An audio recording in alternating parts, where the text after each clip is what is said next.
जय राम माधव कुंज विहारी। जय राधा माधव कुंज विहारी। जय गोपी जन वल्लभ गिरिवरधारी। जय गोपी जन वल्लभ गिरिवरधारी। जय राधा माधव कुंज विहारी। जय राधा माधव कुंज विहारी। जय गोपी जन वल्लभ गिरिवरधारी। जय राधा माधव कुंज विहारी। जय राधा माधव कुंज विहारी। जय गोपीजन वल्लभ गिरिवरधारी। जय गोपीजन वल्लभ गिरिवरधारी। जय राधा माधव कुंज विहारी। जय राधा माधव कुंज विहारी। जय गोपीजन वल्लभ गिरिवरधारी। जय गोपीजन वल्लभ गिरिवरधारी। जय राधा माधव कुंज विहारी। जय राधा माधव कुंज विहारी। जय गोपीजन वल्लभ जय गोपीजन वल्लभ गिरिवरधारी। जय राधा माधव कुंज विहारी। जय राधा माधव कुंज विहारी। जय राधा माधव राधा माधव राधा माधव राधे। हरे कृष्णा कृष्ण कृष्ण हरे हरे हरे राम राम राम हरे हरे। हरे कृष्णा कृष्ण कृष्ण हरे हरे हरे राम राम राम हरे हरे। हरे कृष्ण।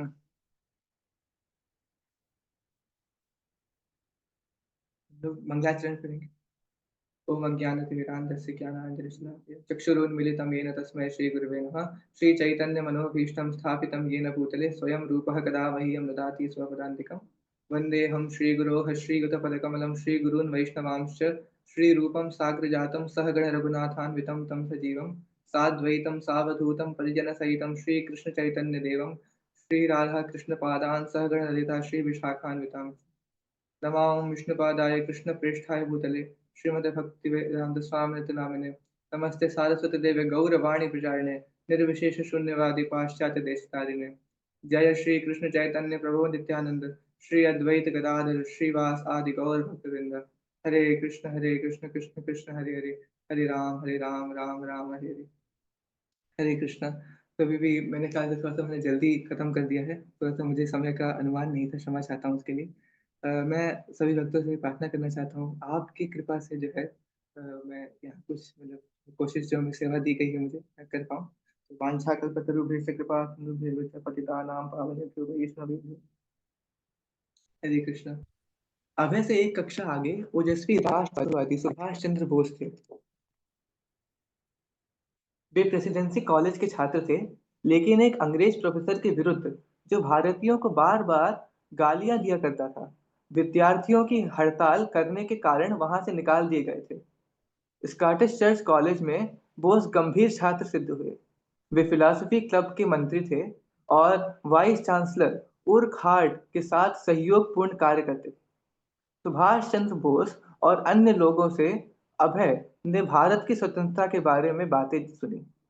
उन्होंने ऐसे नाम सुने जो बंगाल भर में प्रसिद्ध थे। बिपिन चंद्र पाल, जिन्होंने आर्म्स एक्ट को रद्द करने के लिए आंदोलन किया। सुरेंद्र नाथ बनर्जी, जिन्होंने 1905 के बंग भंग के विरुद्ध आंदोलन करके अंग्रेजों को आश्चर्यचकित कर दिया।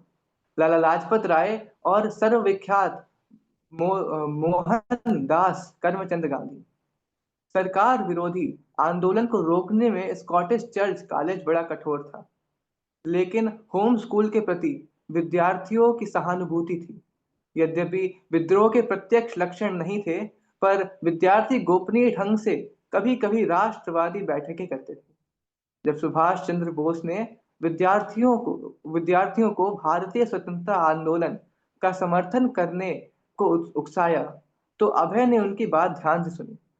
आध्यात्मिकता में बोस का विश्वास था। उनका उत्साह और दृढ़ निश्चय अभय को पसंद आए। अभय की रुचि राजनीतिक कार्यकलापों में नहीं थी, लेकिन स्वतंत्रता आंदोलन के आदर्श उन्हें रुचिकर लगे। बहुत से बंगाली वक्ताओं और लेखकों ने स्वराज के लिए भारत के प्रयत्न को आध्यात्मिक आंदोलन का नाम दिया।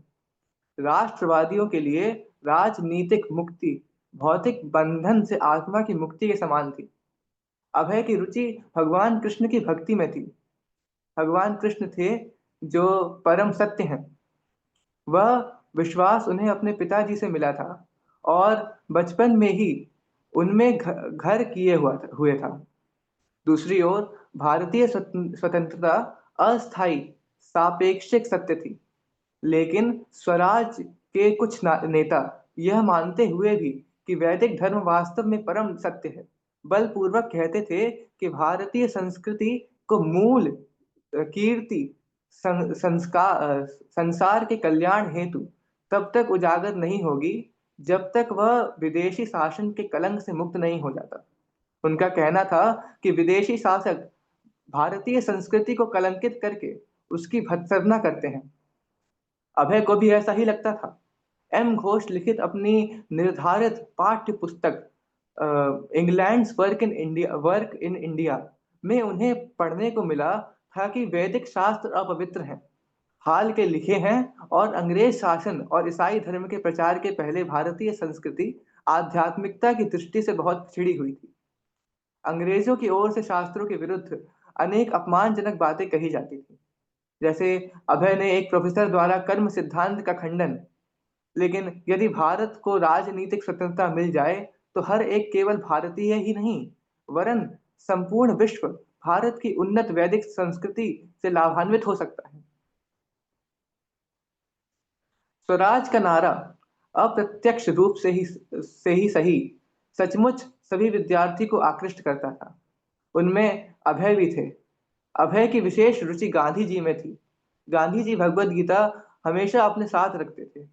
वे भगवान कृष्ण के पवित्र आदेशों का प्रतिदिन पाठ करते थे और कहते थे कि अन्य सभी ग्रंथों से अधिक वे गीता से मार्गदर्शन प्राप्त करते हैं। गांधी जी की निजी आदतें बहुत शुद्ध थीं। वे मांस मदिरा और अवैध यौन संबंध से दूर रहते थे।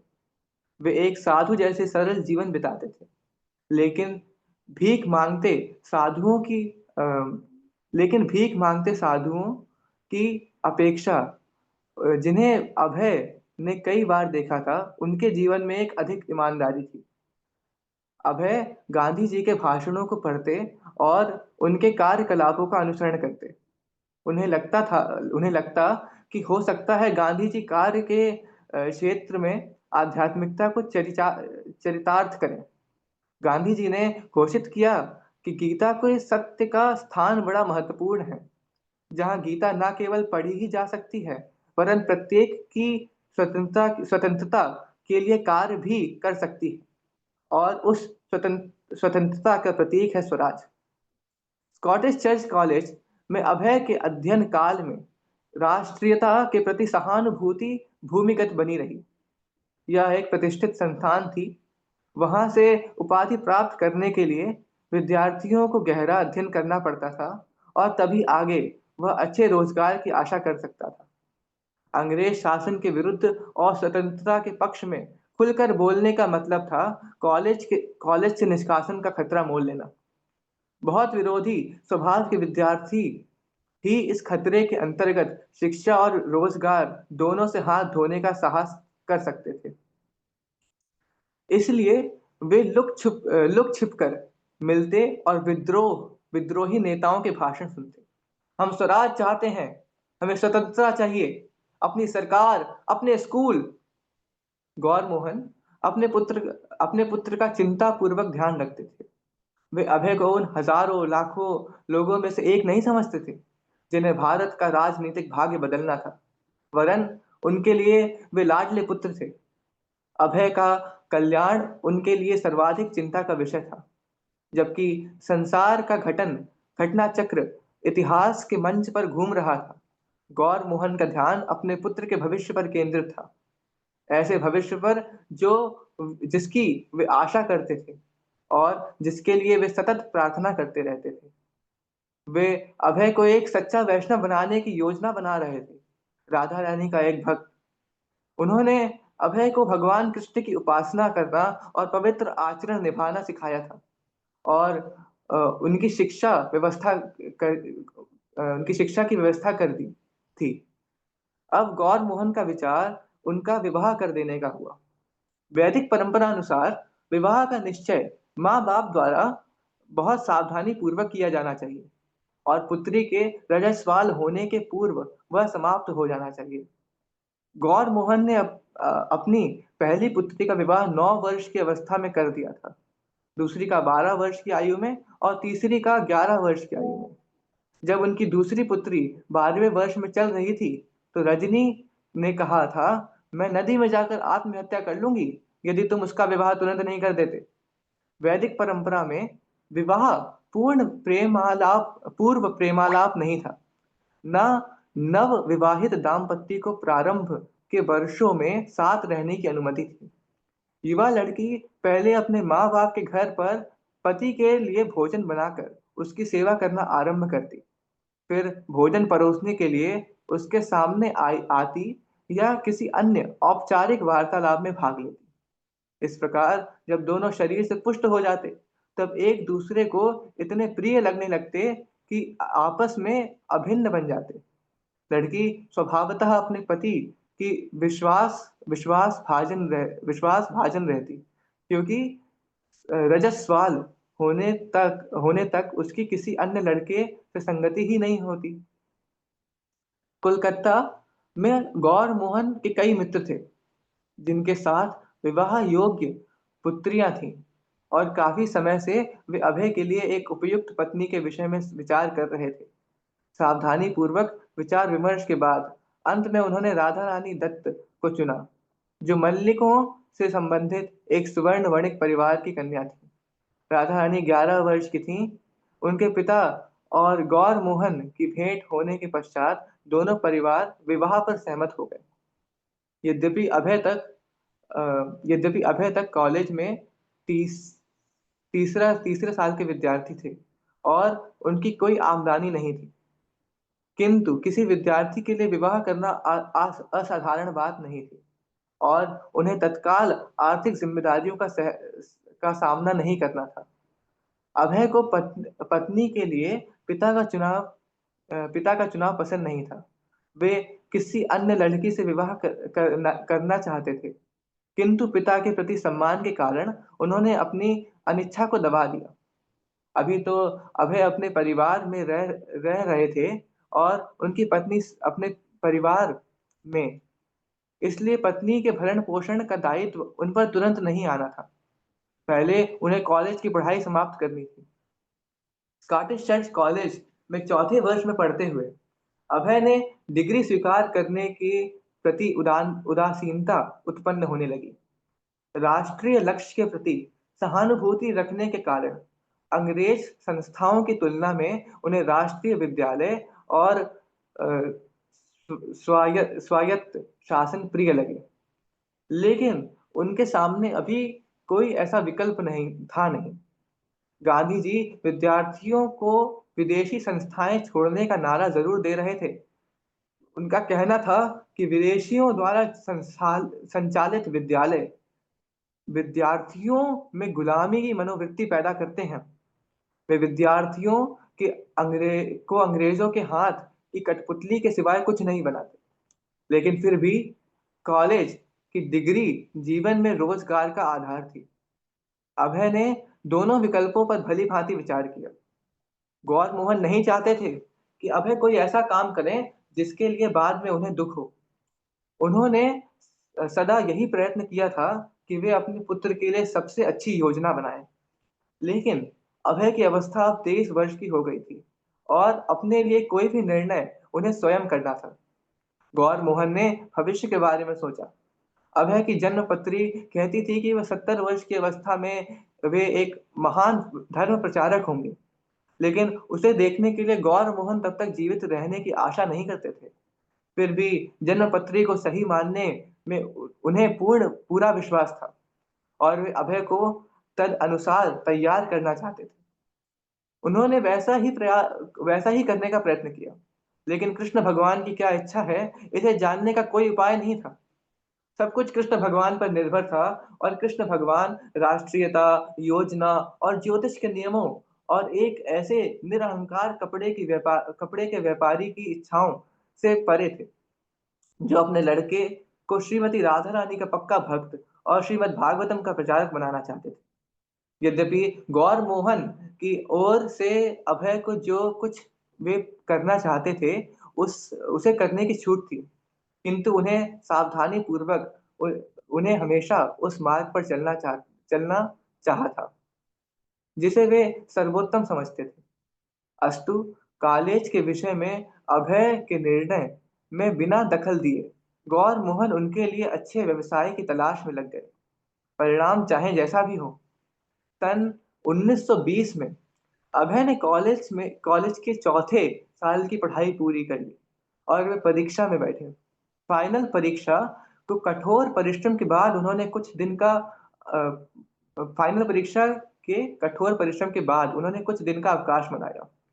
अपनी चिर संचित एक अभिलाषा की पूर्ति के लिए वे अकेले एक दिन की ट्रेन यात्रा द्वारा जगन्नाथपुरी पहुंचे। श्रील प्रभुपाद कहते हैं, बचपन में मैं हर दिन सोचा करता, जगन्नाथपुरी कैसे पहुंचूं और वृंदावन कैसे जाऊं। उस समय वृंदावन का किराया 4 या 5 रुपया था, वहीं जगन्नाथपुरी का भी था। इसलिए मैं सोचा करता, जब मैं कब जाऊंगा। अवसर मिलते ही मैं सबसे पहले जगन्नाथपुरी गया। वे उस चौड़ी सड़क पर चलते रहे जिस पर हजारों वर्ष से रथ यात्रा का जुलूस निकलता था।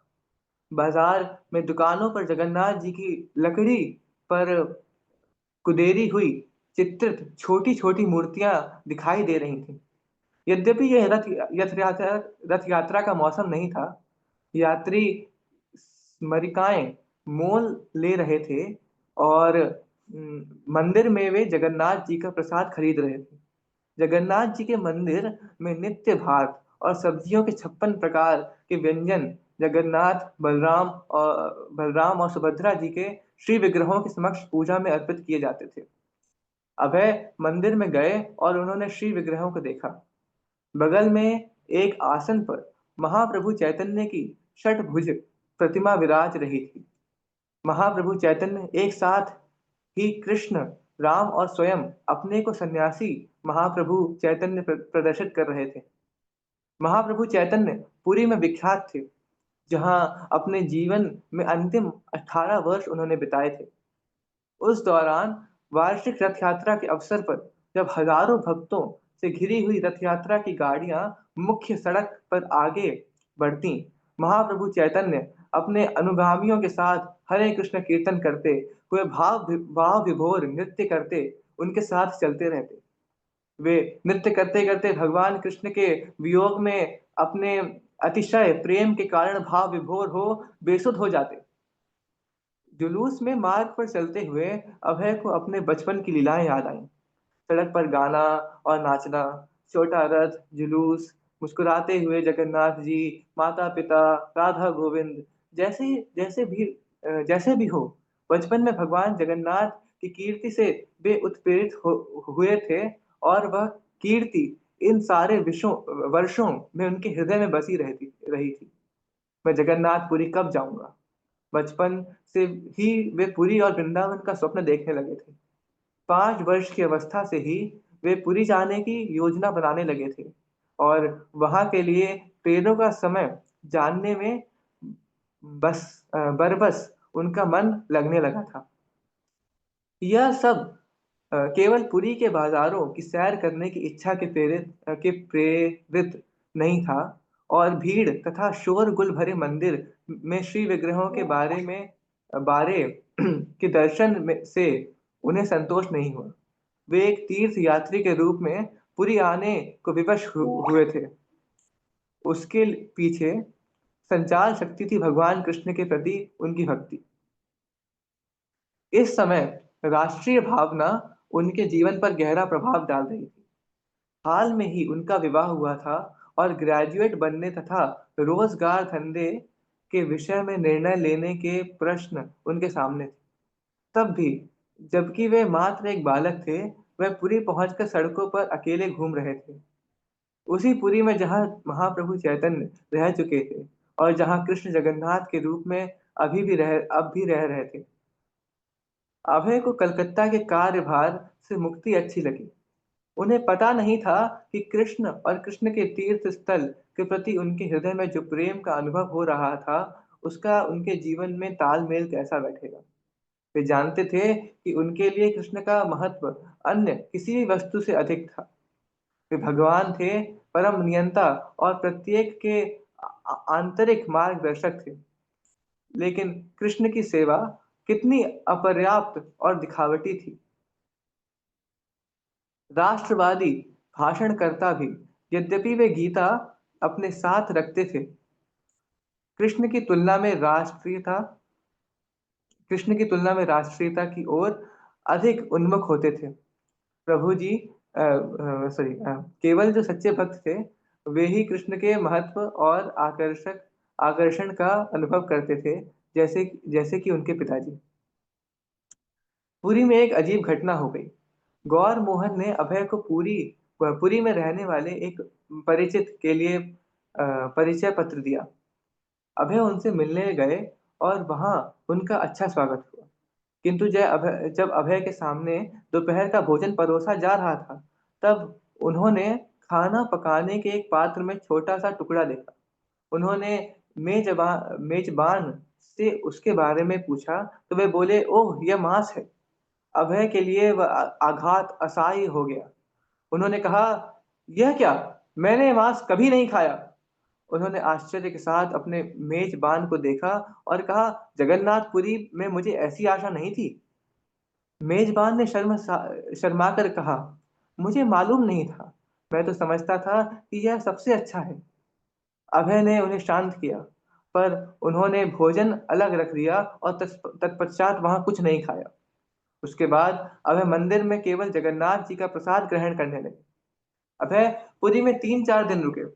उन्होंने पवित्र स्थानों का चक्कर लगाया और चमचमाते प्रसिद्ध समुद्र तट को देखा, जिस पर तेज लहरें टकराती थी। कई बार उन्होंने जगन्नाथ मंदिर के पंडों को पहचाना, जो सिगरेट पी रहे थे, और मंदिर से संबंधित साधुओं के अन्य अशोभनीय कार्यकलापों के बारे में भी उन्होंने सुना।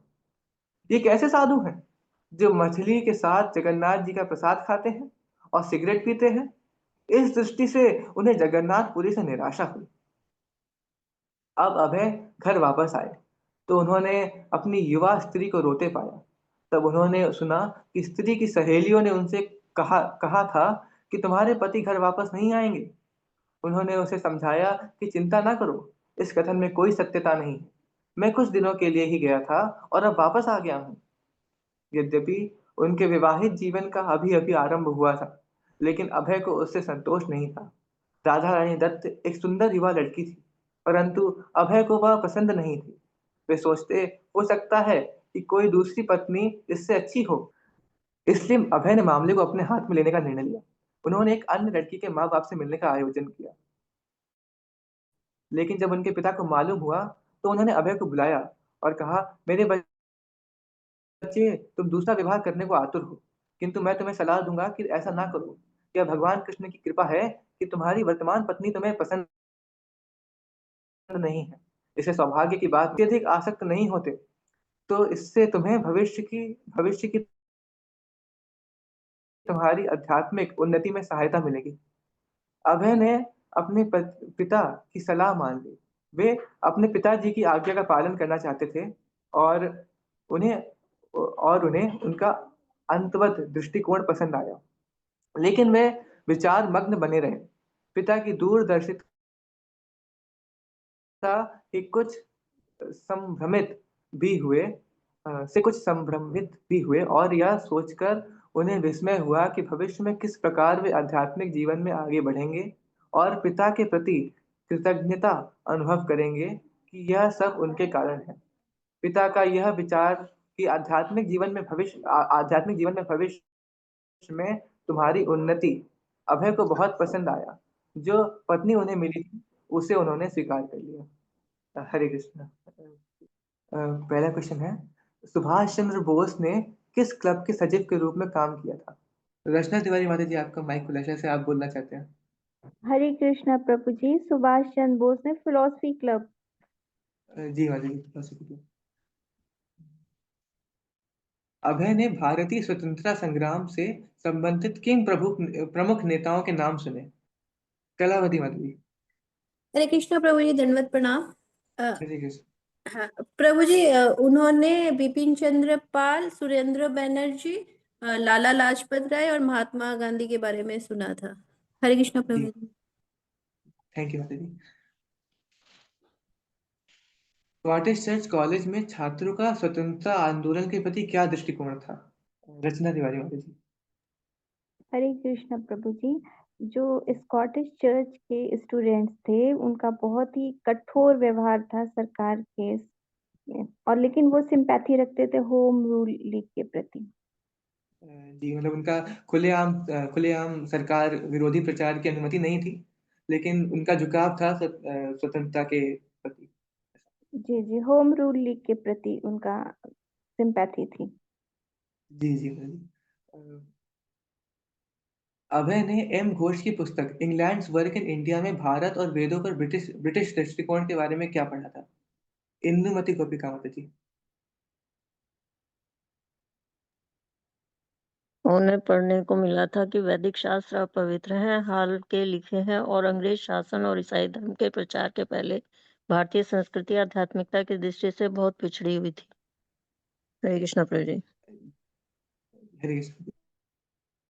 जी माता जी, सही आंसर। अभय ने प्रोफेसर के किस वेदांत सिद्धांत को अस्वीकार करने की कोशिश की थी? एक उनके प्रोफेसर थे जिन्होंने कुछ सिद्धांत के बारे में बोला था और उन्होंने उनको अस्वीकार किया था, तो वो कौन सा सिद्धांत था? कलावती माता जी। हरे कृष्णा प्रभु जी, दंडवत प्रणाम। प्रभु जी, कर्म सिद्धांत था वो। हरे कृष्णा प्रभु जी, दंडवत। जी जी माता जी, कर्म सिद्धांत। गौर मोहन ने अपने बेटे अभय के भविष्य के लिए क्या योजना बनाई थी? वो क्या चाहते थे अभय क्या करे भविष्य में? जी, अनूप ठाकुर जी। हरे कृष्णा प्रभु जी, वो प्रभुपाद जी को राधा रानी और ठाकुर जी का बहुत बड़ा भक्त बनाना चाहते थे। जी जी जी, थैंक यू जी। Thank you Prabhu ji. गौर मोहन ने अभय के लिए किस लड़की को चुना? उनका क्या नाम था और किस परिवार से उनका संबंध था? जिन लड़की को चुना था उनका किस परिवार से संबंध था, उनका नाम क्या था और उनकी उम्र क्या थी? तीन चीजें जी। हरे कृष्णा प्रभु, दंड प्रणाम। हरे कृष्ण जी। उन्होंने मलिक की एक राधा रानी दत्तू को चुना जिनकी 11 वर्ष उम्र थी प्रभु जी। जी जी जी, थैंक यू सो मच जी। कोई कुछ कह रहा था? वणिक परिवार की थी वो। जी जी, वो प्रभु जी ने बोला था, शायद से वो आवाज थोड़ा सा कट गया था प्रभु जी का। बोला था प्रभु जी ने स्वर्ण वर्णिक बोला। मल्लिकों से संबंधित एक सुवर्ण वर्णिक परिवार की कन्या थी। जी जी, थैंक यू। फिर अगला क्वेश्चन था कि अभय का विवाह के प्रति क्या दृष्टिकोण था? अनूप ठाकुर प्रभु जी। प्रभु जी वो उनके पिताश्री ने जो उनके लिए कन्या चूज़ की थी वो उनको पसंद नहीं थी और वो किसी और कन्या से विवाह करना चाहते थे। जी, इसमें एक चीज और थी कि उन्होंने अपने पिता की इच्छा का सम्मान करते हुए उसको स्वीकार कर लिया था। जी जी प्रभु जी, जी प्रभु जी। फिर जी हरे कृष्ण, थैंक यू जी। हरे हरे कृष्ण। फिर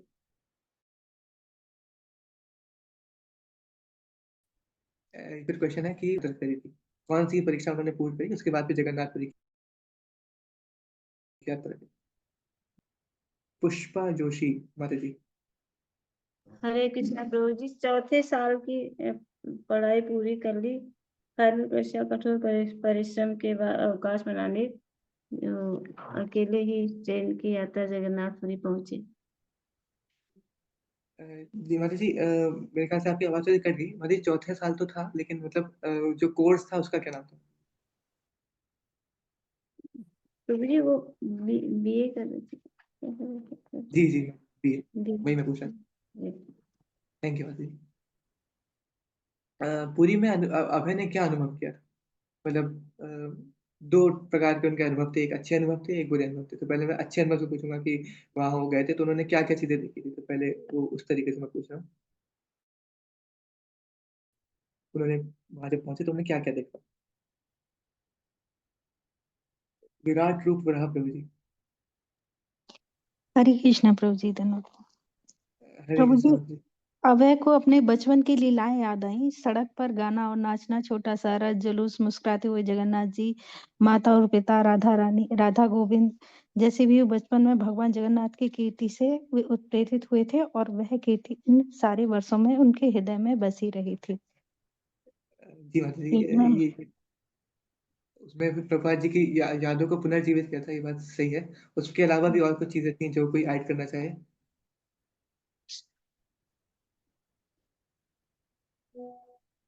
और कुछ इंदुमती गोलका माता जी। हरे कृष्ण प्रभु जी। हरे कृष्ण जी। 5 वर्ष की अवस्था से ही वे पुरी जाने की योजना बनाने लगे थे और वहां के लिए ट्रेनों का समय जानने में बरबस उनका मन लगने लगा था। वे यह सब केवल पुरी के बाजारों की सैर करने की इच्छा से प्रेरित नहीं था और भीड़ तथा शोरगुल भरे मंदिर में श्री विग्रहों के एक बार के दर्शन से उन्हें संतोष नहीं हुआ। जी जी माता जी, इसमें और भी चीज है कि उन्होंने वहां पे एक मतलब जो मैं स्पेसिफिक चीज में राष्ट्रीय जान। भावना उनके जीवन पर गहरा प्रभाव डाल रही थी। हाल ही में उनका विवाह था और ग्रेजुएट बनने तथा रोजगार धंधे के विषय में निर्णय लेने पर प्रश्न उनके सामने थे। तब भी जबकि वे मात्र एक बालक थे, वे पुरी पहुंचकर सड़कों पर अकेले घूम रहे थे, उसी पुरी में जहाँ माँ प्रभु चैतन्य रह चुके थे और जहाँ कृष्ण जगन्नाथ के रूप में अब भी रहते थे। अभय को कोलकाता के कार्यभार से मुक्ति अच्छी लगी। उन्हें पता नहीं था कि कृष्ण और कृष्ण के तीर्थ स्थल के प्रति उनके हृदय में जो प्रेम का अनुभव हो रहा था, उसका उनके जीवन से तालमेल कैसे बैठेगा। वे माता जी, जानते थे। माता जी मैं आपको रोकूंगा थोड़ा सा, तो जल्दी करना है, हमको टाइम जो है खत्म हो रहा है। थैंक यू माता जी। मैं और किसी से पूछता हूँ, अनूप ठाकुर जी। वहां पे प्रभुपाद जी ने जगन्नाथपुरी में क्या देखा प्रभु अच्छे जी, से? दो घटनाएं जो मैंने सुनी थी, जब वो लंच कर रहे थे तो उनके पॉट में एक मांस का टुकड़ा आ गया था। जी मैं एक चीज़ आपको फिर से दूंगा। मैं एक्चुअली अभी अच्छे सेंस में पूछा था, उन्होंने अच्छी वहाँ पे क्या चीजें देखी थी जो उनको आकर्षित की थी, उस तरीके से पूछा। वो भी आपकी बात सही, उन्होंने वहाँ देखा था। प्रभु जी लेकिन बीच में गए, वो बीच पूरी बीच में गए थे, वहां पे उन्हें वो समुद्र का दर्शन हुआ था तो बहुत अच्छा लगा था उन्हें। जी हाँ, वो भी था। हालांकि मैं जो सुनना चाहता था वो ये था कि अभय ने वहाँ पे जगन्नाथ, बलराम और सुभद्रा जी के दर्शन किए थे और भगवान चैतन्य की 6 भुजाओं वाली मूर्ति देखी थी, जिसमें जी जिसमें भगवान चैतन्य जो है अ, अपने भगवान कृष्ण का, राम जी का जी 3 जी रूपों प्रभु में जी, जी प्रस्तुत। जी प्रभु जी, जी प्रभु जी, जी प्रभु जी। तो मतलब प्रश्न जो था उस दृष्टिकोण से था क्योंकि। तो उसके बाद फिर अगला क्वेश्चन था उसी में, जगन्नाथपुरी में क्या क्या देखा नेगेटिव सेंस में? अभय ने क्या देखा नेगेटिव सेंस में, जो उनको आकर्षित नहीं किया, जिन्होंने जगन्नाथपुरी में एक्सपेक्ट नहीं किया था, ऐसी चीजें क्या देखी उन्होंने? रचना माता जी। हरे कृष्णा प्रभु जी, दंडवत प्रणाम। वो हरे कृष्ण। जिनके घर मिलने गए थे, उन्होंने उनको भोजन में मीठ दिया था और उन्होंने वो खाना छोड़ दिया, खाया नहीं, और फिर जाके जगन्नाथ टेम्पल में प्रसाद ग्रहण किया। जी जी जी। एक घटना और थी जो कोई और ऐड कर सकता है। जगन्नाथ मंदिर के हरे कृष्ण पंडों को प्रभु जी। पहचाना जो सिगरेट पी रहे थे और मंदिर से संबंधित साधुओं के शोभनीय कार्यकलापों के बारे में उन्होंने सुना। ये कैसे साधु मच्छी के को साथ मच्छी के जगन्नाथ साथ कैसे साधु हैं जो जगन्नाथ मच्छी का के प्रसाद साथ खाते जगन्नाथ का थे। प्रसाद इस खाते से हैं। हमें हाँ, जगन्नाथपुरी की बिल्कुल। निराशा हुई। जी जी, मैं भी यही सुनना चाहता हूँ। ठीक है, तो मेरे ख्याल से इतने क्वेश्चन सही रहेंगे। आप सबका बहुत बहुत थैंक यू, धन्यवाद। Hare Krishna. Prabhu ji, hand over here to you Prabhu Krishna. Ji. Hare Krishna. Thank you, Gagan Prabhuji. Thank you for this wonderful session. आपने बहुत अच्छे से उसको किया और क्वेश्चन आंसर को भी बहुत अच्छे से किया। तो इसको यहीं पे ही लोग विराम देंगे। शिल प्रपाद लीलामृत की जय, शिल प्रपाद की जय। His Holiness सतस्वरूप दास गोस्वामी महाराज की जय। निताई गौर प्रेमानंदे। हरि हरि हरी बोल। हरी बोल।